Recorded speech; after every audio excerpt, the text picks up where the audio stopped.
ఒకడేమో కొడాలని సోషల్ మీడియాలో రాజీ పడిపోయామని రాపిస్తాడు. వాడి పాసాని మురళేమో నన్ను క్షమించండి, నేను ఇక రాజకీయాలు వదిలేస్తున్నాను, నాకు వాళ్ళంటే ఇష్టం, వీళ్ళంటే ఇష్టం, అదంటే మీరంతా రిజల్ట్ రాకముందు రోజు ఏమయ్యారు? ఈ మాటలు రిజల్ట్ రాకముందు రోజు ఈ మాటలు మాట్లాడాలి కదా మీరు. మేము వదిలేసామని ఒకరు, ఊర్లో వదిలి వెళ్ళిపోయాం ఒకరు, లేదా సోషల్ మీడియాలో చంద్రబాబు గారికి తప్పైపోయిందని చెప్పాం మేము అని ఎన్నికల రిజల్ట్ ముందు పెట్టాలిగా. రిజల్ట్ ముందు పెట్టాల. ఇప్పుడు ఎక్కడ కొడాలని వల్లభనేని వంశీ అడ్రస్ ఎక్కడ? అరే మాట వస్తే త్వరలో కొట్టడం, పొడిచేస్తాం, వేసేస్తాం, నరికేస్తాం, చంపేస్తాం అన్నారు. మేము మా రికార్డు చూడండి ఒకసారి. 2019 నుంచి 2024 వరకు మా రికార్డు చూడు. వీరోచితంగా ధైర్యంగా పోరాడాం. అదే హీరోయిజం అంటే, అదే తెలుగుదేశం పార్టీ కార్యకర్తల ఆత్మస్థైర్యం. అది మీరు పదవుల్లో ఉండి పిచ్చి కుక్కల్లాగా వాగి ఇప్పుడేమో పారిపోయి సోషల్ మీడియాలో అంటే కార్యకర్తల మనోభావాలు దెబ్బతినేలాగా వీళ్ళు సోషల్ మీడియాలో చంద్రబాబు గారితో మేము రాజీ పడిపోయామని సోషల్ మీడియాలో పెట్టిస్తున్నారు. అసలు పరిటాల శ్రీరాముకు కూడా ఈ విధంగా నేను ఒక అప్పీల్ చేసుకుంటున్నా.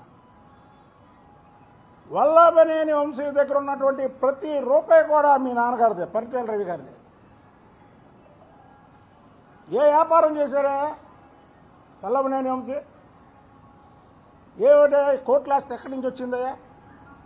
ఎక్కడి నుంచి వచ్చింది? ఇంకా చెప్పాలంటే వల్లభనేని వంశీ గురించి చాలా ఉన్నాయి. మేము భయపడే రకాలు కాదు.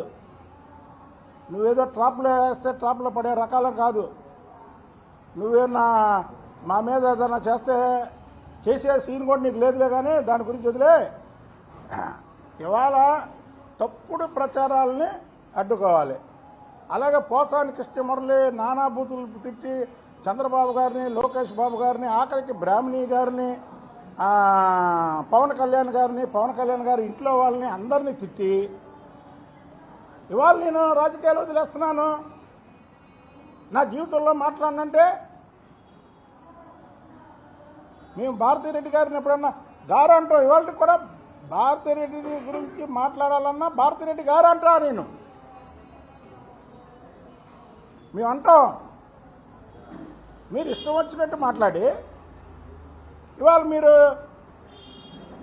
అయిపోయింది అనుకుంటారే. పోసాని మురళి కానీ, వల్లభనేని వంశీ కానీ, కొడాలి నాని కానీ, ఇంకా చాలామంది ఉన్నారు. మా జిల్లాకు సంబంధించింది నేను చెప్తున్నా. వీళ్ళు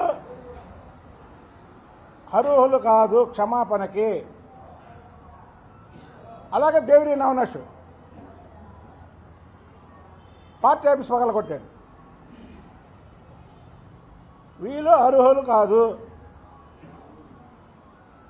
వీళ్ళు చంద్రబాబు గారు, భువనేశ్వరి గారు పాద ధూళిక పట్టుకోవడానికి కూడా అర్హులు కాదు. అది ముట్టుకోవడానికి కూడా అర్హులు కాదు. శ్రీరాముడు యాత్రలు చేసినప్పుడు ఆ పాద ధూళికే ఎంతో ఇది పవిత్రమైంది. అలాగే చంద్రబాబు నాయుడు గారు, భువనేశ్వరి గారి పాద ధూళికను కూడా మీరు టచ్ చేయడానికి కూడా అర్హులు కాదు. కాబట్టి మీకు రోజులు దగ్గర పడ్డాయి. మీరు ఇన్ని ప్రగల్భాలు పలికారు కదా. అయ్యా మాట వస్తే ఇంకో డైలాగ్ అండి. వీళ్ళిద్దరు కూడబలుక్కొని ఏంటి దమ్ముంటే చంద్రబాబుని గుడివాడలో పోటీ చేయమను, లోకేష్ని గన్నవరంలో పోటీ చేయమని నాని అంటాడు.